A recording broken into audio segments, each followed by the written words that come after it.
부모라면 누구나 다 공감하고 알만한 일이지요. 생각해 보면 어버이는 정말 위대하고 존중받아 마땅하다 싶습니다. 우리 성도님들 이렇게 보니까 가슴에 카네이션 하셨나요? 그런가요? 네. 반포지효라고 하는 말이 있죠. 까마귀도 자라서 늙은 어미에게 먹이를 물어준다 하는 말입니다. 하물며 짐승도 자기를 키워준 부모에게 그렇게 효를 다하는데 사람이라면 당연히 부모님을 공경해야 할 것입니다. 그런데 여러분, 하나님께서도 하나님을 믿는 우리 그리스도인들이 부모님을 공경하는 것을 얼마나 중요하게 여기시는지 모릅니다. 이스라엘 백성들이 하나님의 백성이 되기 위해서 반드시 지켜야 할 10가지 계명, 10계명이 있지요. 그런데 이 10계명에도 보면 하나님과 사람 사이에 지켜야 할 계명 4가지, 그리고 사람과 사람 사이에 지켜야 할 계명 6가지 이렇게 구분이 되는 가운데 사람과 사람 사이에 지켜야 할 첫 번째 계명인 5번째 계명이 바로 내 부모를 공경하라. 하나님께서 사람이 사람에게 지켜야 할 첫 번째 계명으로 지켜야 할 것으로 가르쳐 주신 것이 부모 공경이었다라고 하는 거예요. 제가 방금 전에 교회 학교 예배를 드리면서 아이들한테 물었습니다. 얘들아, 사람을 죽인 이 끔찍한 죄, 살인죄가 있지 않니? 이 죄와 부모님을 공경하지 않는 죄, 이 두 죄 중에 어떤 죄가 더 끔찍하고 무서운 죄 같니? 물었어요. 여러분 어떻게 생각하십니까? 사람을 죽인 사람이 있고요. 그리고 부모님을 공경하지 않는 사람이 있대요. 여러분 어떤 사람이 더 무서운 사람이라 생각하십니까? 우리는 당연히 사람을 죽인 살인죄를 더 무서운 죄라고 생각하고 그런 사람이 있으면 가까이 하고 싶지 않잖아요. 그런데요, 10계명은요, 부모를 공경하라가 살인하지 말라라는 개념보다 더 먼저 나온다는 거예요. 하나님의 관점에서 보면은요, 부모님을 공경하는 것은 살인하지 않는 것보다 더 중요한 일이라는 거예요. 아이들에게 물었더니요, 다 10이면 10, 살인한 사람이 무섭다는 거죠. 그런 사람이랑 가까이 하고 싶지 않다라고 하는 거죠. 그런데요, 여러분 하나님의 관점은 조금 다른 것 같습니다.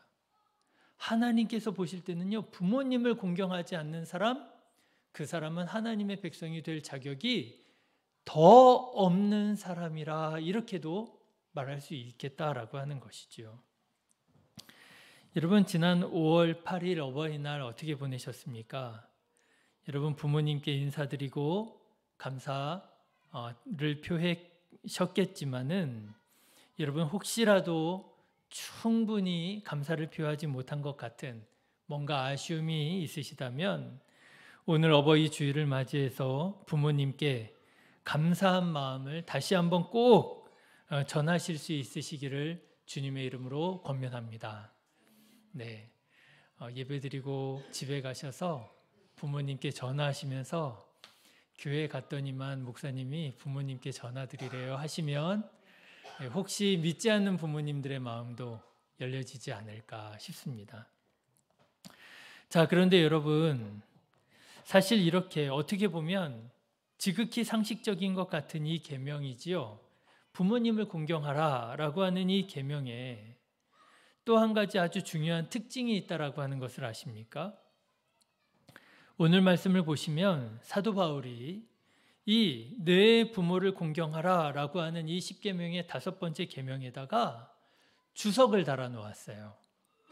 그 주석이 뭐냐면요, 이거예요. 여러분 오늘 본문의 2절 말씀을 한번 보실까요? 같이 읽겠습니다.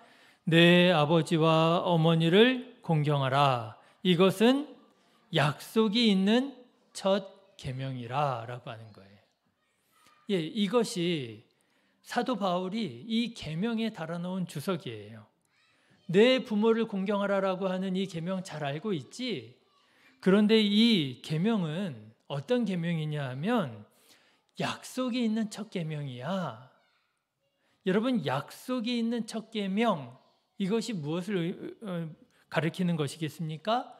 3절을 가리키는 거예요. 여러분 3절 같이 읽어보실까요?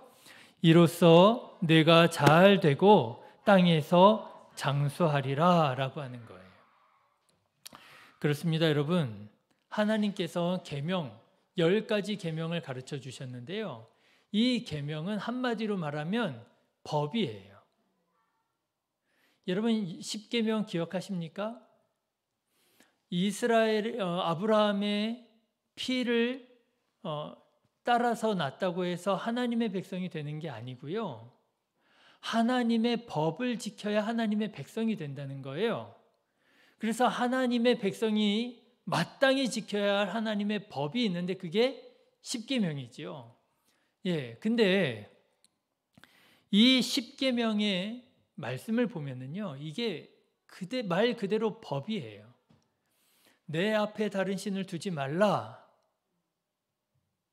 그리고 2계명이에요. 우상을 만들지 말라. 그리고 3계명입니다. 내 하나님의 이름을 망령되게 일컫지 말라. 이렇게 그냥 넘어가요. 법이에요. 그런데 5계명에 가서 내 부모를 공경하라 한 다음에 그냥 넘어가지 않습니다. 그냥 넘어가지 않고 이런 말씀이 붙어요. 내가 부모를 공경하면 땅에서 잘되고 장수하리라 라고 하는 하나님의 복의 말씀이 거기에 덧붙여져 있더라 라고 하는 것입니다. 사도 바울이 이 사실을 딱 집어서 말을 하는 거예요. 이것이 약속이 있는 첫 계명이다. 부모를 공경하면 하나님께서 복 주시리라고 약속하셨어. 그러니 우리가 부모를 공경해야 되지 않겠어? 라고 말을 하는 것이지요. 예. 그런데 여러분, 이게 참 어떻게 보면 이상하지요. 부모를 공경하는 것은 어떻게 보면 너무나 당연한 상식적인 일인데 부모를 공경하는 것이 무슨 상 받을 일이라고 복까지 약속하셨느냐라고 하는 거예요. 그런데 여러분, 사실 현실은 그렇게 당연한 것 같지만은 않은 것 같습니다. 때때로 부모를 공경하라고 하는 이 상식과 같은 도리가 잘 지켜지지 않을 때가 있더라고 하는 것이지요. 언제요? 사람이 먹고 살기 힘들어지면 가족도 없고요, 부모도 없고요, 자녀도 없는 것 같더라고요. 여러분, 고려장이라고 하는 풍습을 아십니까? 고려 시대에 나이가 든 부모님을 산속에 갖다 버리는 이런 풍습을 고려장이라고 불렀다고 합니다. 그런데 이 고려장에 이야기가 있지요. 어느 마을의 가장도 나이가 든 아버지가 거동할 수 없게 되자 산속에 버리기 위해서 지게에 나이 든 아버지를 태워서 산속으로 갔다고 하는 겁니다. 그런데 이 모습을 본 이 가장의 어린 아들도 아버지와 함께 할아버지를 따라서 산속으로 들어갔다는 것이지요. 늙은 아버지를 산속 깊은 곳에 두고 이 가장이 집으로 돌아오려고 하는데 이 가장의 어린 아들이 갑자기 지게를 매기 시작하더라고 하는 것입니다. 가장이 아들에게 말하지요. 할아버지를 두고 떠나는 길이니 힘들게 지게를 가지고 갈 필요가 없다. 그냥 두고 가라 얘기를 했다는 거예요. 그러자 어린 아들이 뭐라고 얘기했다고요? 네. 나중에 아버지가 늙으면 이 지게가 필요하지 않겠습니까? 나도 아버지 산속에 갖다 버릴 때 이 지게가 필요하니 나 이 지게 가지고 가야 되겠습니다. 이 말을 들은 가장이 크게 깨닫고 다시 아버지를 집으로 모셔와서 극진히 보살펴 드렸다. 이게 고려장 풍습이잖아요. 여러분, 부모를 어떻게 산에다 갖다 버립니까? 말도 안 되지요. 그런데 여러분, 제가 이렇게 조금 이렇게 공부를 해보면 어떤 한 특정한 시대를 살아가는 사람들이 전혀 다른 시대를 살아가던 사람들의 풍습과 문화를 함부로 평가하거나 함부로 비난해서는 안 된다는 사실을 배우게 되더라고요. 지금과 같지 않은 시대에 그 시대의 문화와 풍습을 우리가 함부로 비판할 수는 없겠더라고 하는 거예요. 여러분, 예를 들어서 남아선호사상 아시지요? 예, 아들과 딸을 낳았을 때 분명히 이게 똑같은 내 자식인데도 불구하고 아들을 낳으면 사람들이 더 좋아했단 말이죠. 왜 그랬을까요? 오늘 시대의 관점으로 그 시대를 평가하고 비판하자면 얼마든지 비판할 수 있지만 노동력이 중요했던 시절에 남자의 노동력은 여자의 노동력보다 더 귀하게 여겨졌던 것이 사실인 것이지요. 그런가 하면 여러분, 요즘에는 자녀를 잘 많이 낳으려고 하지 않잖아요. 그런데 예전에는 어땠습니까? 아이를 많이 낳으면 다복하다 그러면서 얼마나 좋아했어요? 지금 시대의 기준으로는요, 아이를 많이 낳아서 살았던 옛 시대를 다 이해할 수 없는 거예요. 그런데 옛날에는 자녀가 다 뭐예요? 재산이었잖아요. 이런 관점에서 보자면 먹고 살기 힘든 시대에 입 하나가 있느냐 없느냐가 그 가정에 너무나도 큰 영향을 끼치던 시대에 노동력을 잃어버린 부모님을 산속에 버린다고 하는 이 말도 안 되는 이 풍습이 어쩌면 그 시대에는 가능할 수도 있었겠구나 하는 생각이 들기도 하더라는 것이지요. 자, 그런데 여러분, 고려장이라고 하는 이 풍습에 반전이 있습니다. 우리는 이것이 고려시대의 풍습이라고 우리가 알고 있잖아요. 막 전래동화에도 이런 이야기들이 전해 내려오잖아요.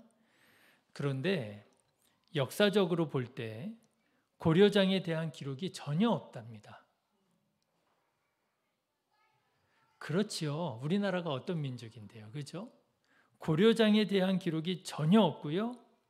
뿐만 아니라 유사한 풍습으로 추정되는 유물 이런 것도 전혀 없다고 그래요. 그러면 도대체 이 고려장이라고 하는 이 풍습이 어떻게 우리나라에서 이렇게 만들어졌느냐? 이게 일종의 도시 괴담처럼 우리나라에 알려졌다는 얘기가 있더라고요. 그럴 수도 있지 않겠느냐? 먹고 살기 힘들어지면 이런 일이 일어날 수도 있지 않겠느냐라고 하는 개연성 위에 만들어진 이야기가 이런 풍습으로 우리들에게 만들어져서 전해져 왔다라고 하는 그런 것이 이제 사학계의 정설이라고 합니다. 고려장이 한편으로는 그럴 수도 있을 것 같아. 먹고 사는 것이 힘들 땐 이런 일들도 충분히 일어날 수 있었을 것 같아. 하지만 우리나라에는 이런 일이 없었더라. 자, 그런데 정작 문제는 뭐냐 하면은요, 고려장이 진짜 고려시대에 이런 일이 있었느냐, 이런 풍습이 있었느냐, 없었느냐, 이게 문제가 아니고요. 진짜 문제는 이런 고려장과 같은 문화가, 분위기가 오늘 우리 시대에도 새로운 모습으로 유행하고 있는 것이 아니냐라고 하는 겁니다. 바로 나이가 든 부모님을 무시하고 방치하는 문화가 새로운 고려장 문화로 우리 가운데 있는 것이 아니냐라고 하는 거예요. 예전에는 먹을 것이 없었다면 이제는 뭐가 없어요? 시간이 없어요. 먹고 살기가 너무 바쁜 거예요. 그러다 보니까 부모님께 시간을 내어드리기가 어렵더라고 하는 것입니다. 조선시대에는 아침에 아버지 기침하셨습니까? 문안 인사드리고요. 저녁에 주무시기 전에 아버지 편히 주무십시오. 문안 인사드리는 것.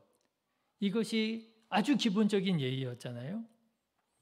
그런데요, 이제는요, 한 주에 한 번 인사드리는 것도 쉽지가 않아요. 전화기만 들면 얼마든지 목소리 들을 수 있고 안부 인사 전해드릴 수 있는데 그게 참 잘 되지가 않아요. 나도 모르게 부모님을 어떻게 하게 되는 거예요? 방치하게 되더라고 하는 겁니다. 찾아뵙지 않아요.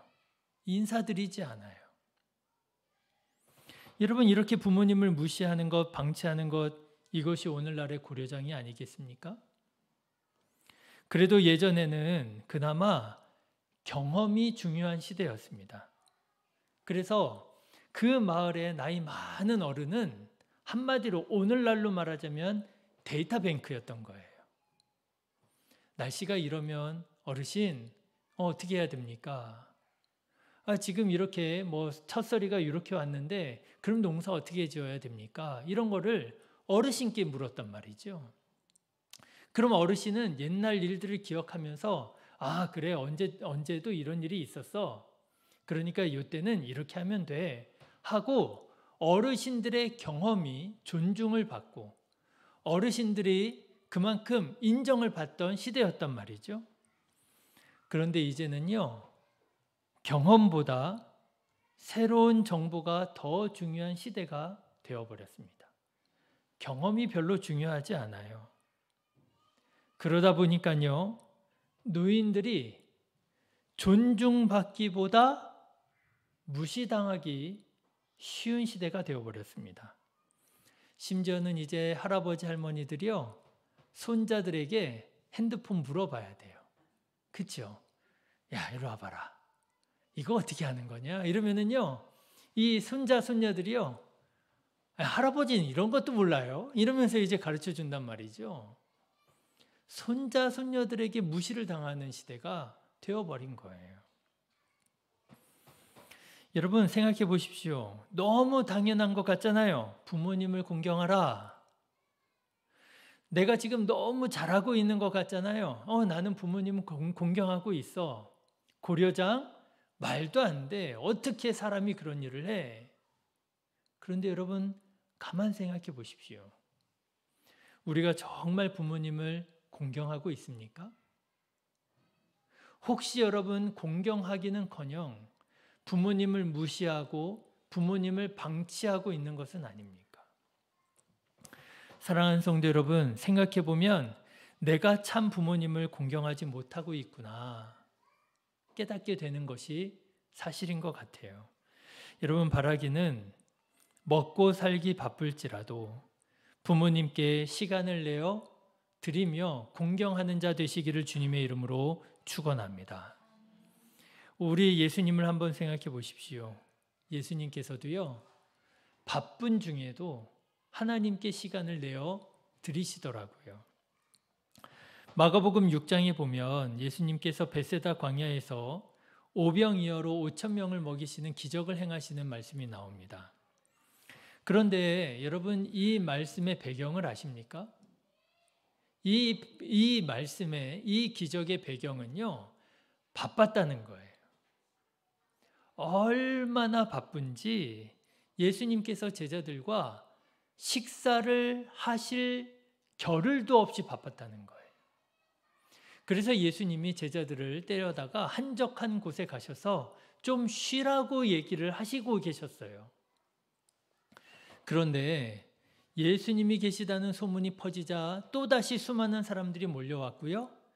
그래서 예수님은 쉬지도 못하고 그 바쁜 와중에 또 사람들에게 말씀을 전하시고 그리고 그 굶주린 사람들에게 오병이어로 사람들을 먹이신 기적이 바로 오병이어의 기적이에요. 너무너무 바쁜 중이에요. 식사도 못할 만큼 바쁜 중에 일을 하셨어요. 그런데 예수님의 이 기적을 본 경험한 사람들이 예수님을 왕으로 만들려고 합니다. 야, 이런 사람을 우리가 왕으로 만들면 우리가 정말 행복하겠다 생각을 하고 억지로 왕으로 삼으려고 그래요. 그러자 예수님께서 또 제자들을 얼른 배를 태워서 반대편으로 건네 보내시고 예수님께서 친히 그 사람들을 흩으십니다. 나는 니네들이 원하는 바라는 그런 왕이 아니야 하고 예수님께서 다 물리신 거예요. 그러니 여러분, 예수님이 얼마나 바쁘고 얼마나 지치셨겠어요. 그렇죠? 워낙에나 지치셨고 바쁘셨는데 복음 전하셨지요. 먹이셨지요. 그 사람들 흩으셨지요. 너무 바쁘시잖아요. 그런데 그렇게 사람들을 흩으신 다음에 예수님께서 뭐 하시느냐? 예수님께서 기도하러 홀로 산에 올라가십니다.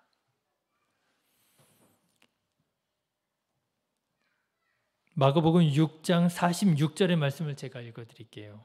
무리를 작별하신 후에 기도하러 산으로 가시니라. 여러분, 예수님께서요, 그렇게 바쁘신 중에도 그 시간을 누구에게 드려요? 하나님께 드려요. 그러니 여러분, 하나님께서 예수님을 얼마나 기뻐하셨겠어요? 아니요, 하나님, 저 너무 바빠가지고요, 저 밥도 못 먹었어요. 잠시만요, 저 지금 기도할 시간이 없어요. 예배할 시간이 없어요. 잠시만요, 저 잠깐 쉬고요. 그게 아니고요, 그 바쁜 와중에도 시간을 내어 하나님께 기도하고 하나님께 예배하고. 여러분, 하나님께 내 시간을 내어 드리는 것이야말로 하나님께서 가장 기뻐하시는 일인 줄로 믿습니다. 여러분, 예배하십시오. 여러분, 기도하십시오. 하나님께서 가장 원하시는 것은요, 우리의 마음, 우리의 시간인 줄로 믿습니다.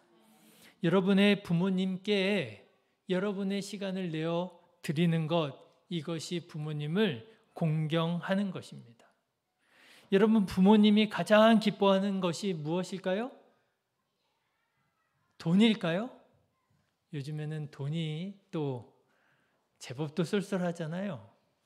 그럼에도 불구하고 시간만큼 부모님이 기뻐하는 것이 없을 거예요. 바쁠 텐데 찾아와서 안부를 전하고요, 인사하고요, 대화를 나누고요, 부모님이 그보다 더 좋아하는 일이 없을 거예요. 지난주 중에 여러분 아시는 것처럼 제 부모님 모시고 베트남의 다낭이라고 하는 곳에 다녀왔습니다. 다낭 혹시 다녀와 보셨어요? 너무 좋더라고요. 얼마나 좋은지요. 깜짝 놀랐어요.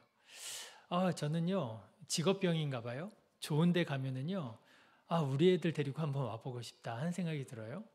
그래서 그 비전 트립 해가지고 교회 학교 아이들 데리고 다낭, 그러니까 이제 갈 데가 많아졌어요. 이집트도 가고 싶고 다낭도 가고 싶고 너무 좋은 거예요. 그런데 사실 이번에 이제 어머니 팔순, 어버이날 이렇게 맞이해서 겸사겸사 다낭에 다녀오는데 이게 저한테는 사실 기적 같은 여행이었습니다. 왜냐하면 아버지, 어머니 모시고 어디 여행 가기가 이제 쉽지 않겠다라는 생각을 한 지가 벌써 한 10년 됐어요. 아버지가 이제 척추 수술을 크게 하시고 거의 이제 돌아가신다 생각할 마음 준비를 할 정도로 거기까지 가셨었기 때문에 그때 일본에 갔다 왔었거든요. 그리고 어쩌면 이게 이제 아버지 모시고 가는 여행은 이제 마지막이 되겠구나 하는 생각까지 하고 힘들게 다녀왔었던 건데 이번에 이제 다낭에 다녀오게 돼가지고 저한테는 기적 같은 그런 이제 여행이 됐습니다. 하나님께 얼마나 감사드리게 됐는지 몰라요. 그런데 이번 여행에는 저한테는 좀 특별한 점이 하나 있었어요. 이제 부모님 모시고 자녀손들이랑 같이 가는 여행에서 조카들에게 여행을 준비해 보라고 제가 좀 부탁을 했어요. 제가 할 수 있거든요. 잘할 수 있거든요, 제가.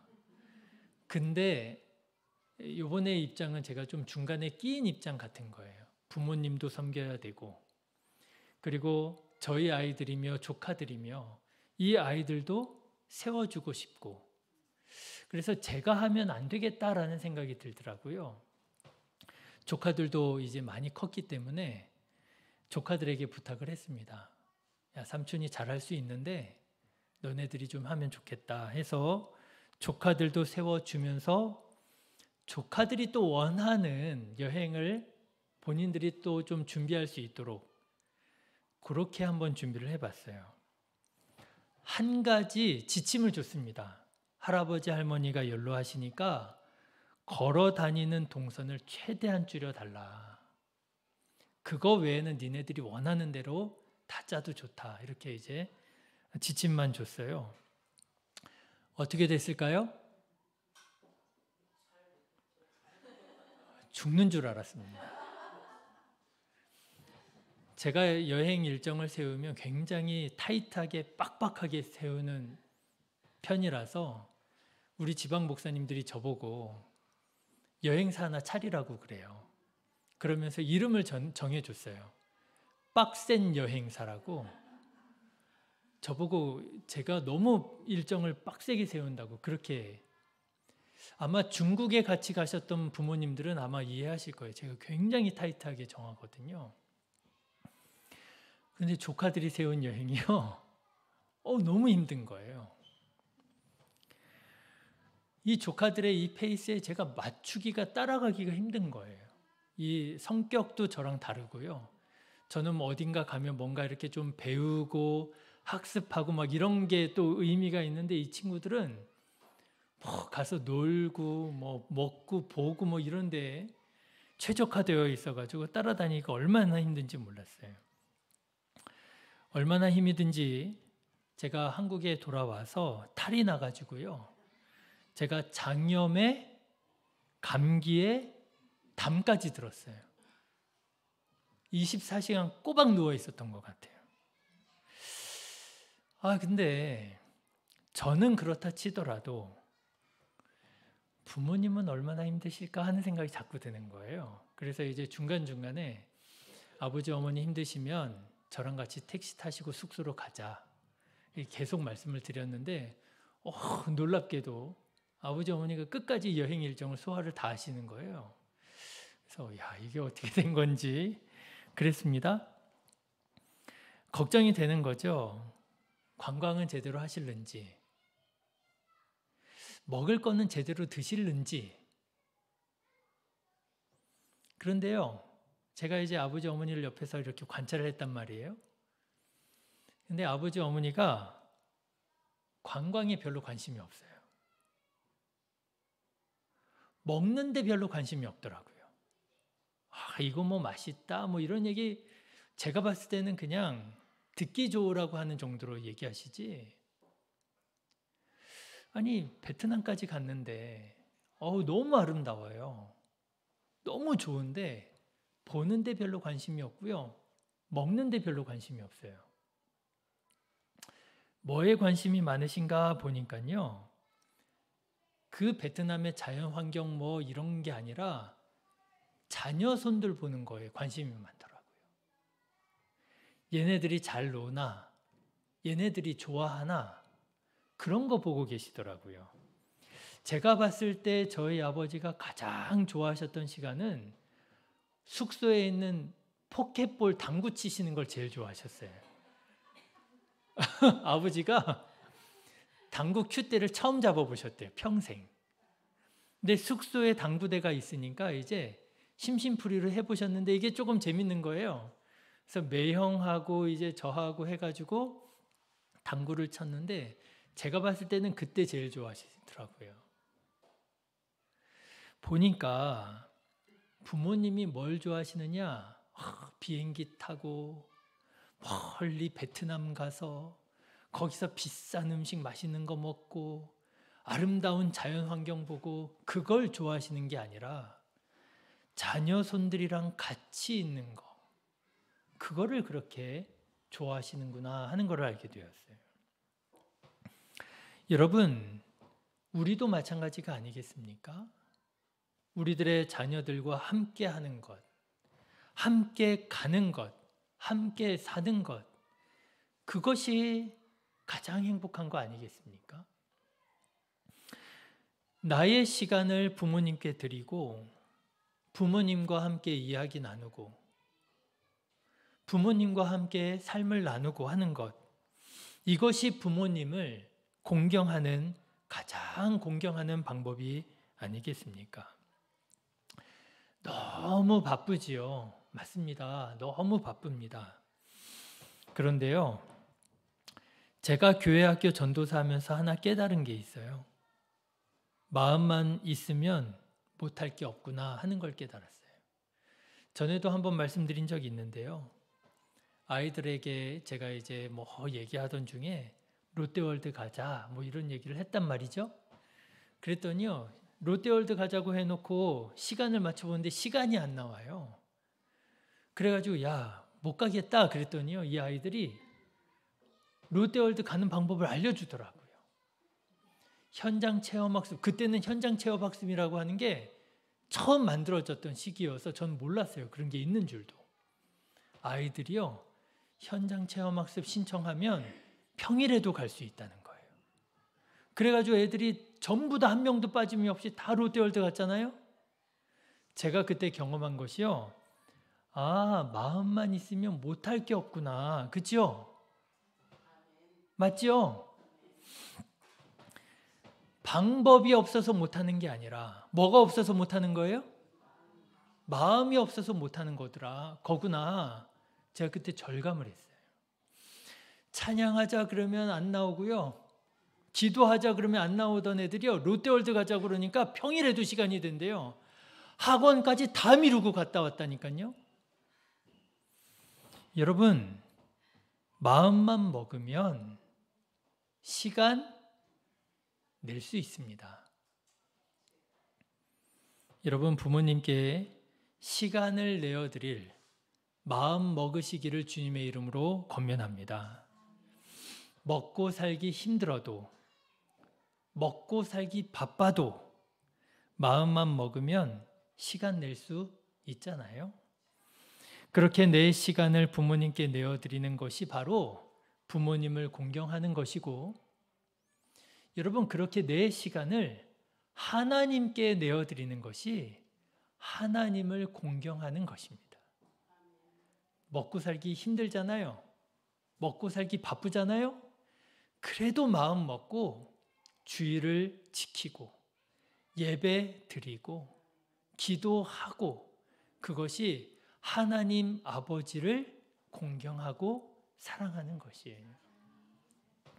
이렇게 부모님을 공경하는 우리 성도님들 되셔서 하나님께서 약속하신 땅에서 잘되고 장수하게 되어지는 하나님의 복을 받는 우리 성도님들 다 되시기를 주님의 이름으로 축원합니다.